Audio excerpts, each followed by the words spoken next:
My name's Maggie Joel. I'm the author of the new novel, The Unforgiving City. It's my 5th novel and it will be published by Allen & Unwin this September. So the novel is set in Sydney in June of 1899, in the lead up to the Federation referendum. The book is focused on 3 characters who are sort of at the centre of this. One is a New South Wales Minister of State. The second character is his wife, and the third character is a domestic, a servant living within the household. So it's through the prism of these 3 characters that we get to see a vision of Sydney in the sort of dying weeks of the 19th century. And it's a city that's striving for nationhood and unity, but really it's dogged by division so deep that it threatens to sort of destroy the colony.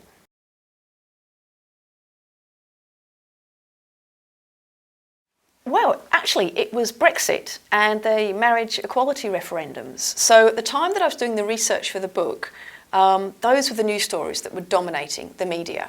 And the research that I was doing was going back initially through really old copies of the Sydney Morning Herald from the 1890s. And as I was going through page after page, reading about it and reading about this referendum, which I'd never even heard of. Who's heard of the Federation referendum? Certainly not me. And it sort of resonated because here was these 2 referendums happening now in real time in our news. And I was reading about this other referendum from 110, 20 years ago.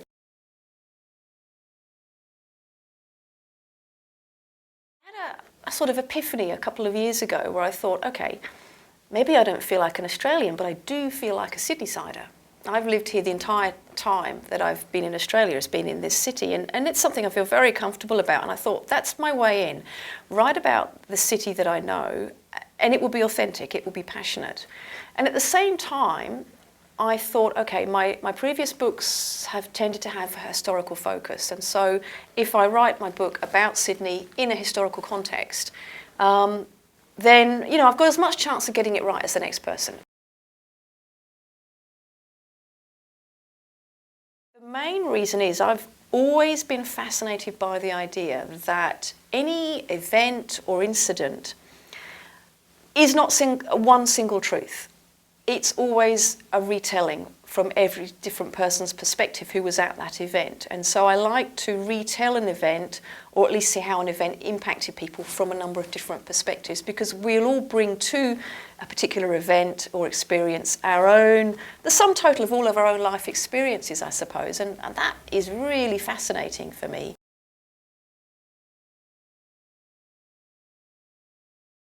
The sorts of events that we get concerned about today, which, as I've said, was perhaps the Brexit referendum in the UK, that's originally where I'm from, so it resonates with me, and I'm a member of the LGBT community, so the marriage equality referendum had a huge impact and continues to have an impact on me. And so those sorts of concerns were very much still alive all those years ago, and it amazed me that really humans don't change. We still have those same fears and concerns, and there'll always be people that are using those sorts of fears to try to change the way that we vote. It was really cynical the way that the anti-federalists were propagating these ideas. For example, the state of New South Wales was in this state of kind of paranoia that they would lose all their political and economic powers to the other states, the states that they considered were much weaker and had much smaller populations. There was a real concern that the nation's capital was going to be in Melbourne. The column inches that were dedicated to people panicking about the capital being in Melbourne were hilarious and just astonishing to me. Then there was this really kind of sinister sort of sense that, for example, all of the Chinese workers up in the cane fields in northern Queensland were suddenly going to come flooding south.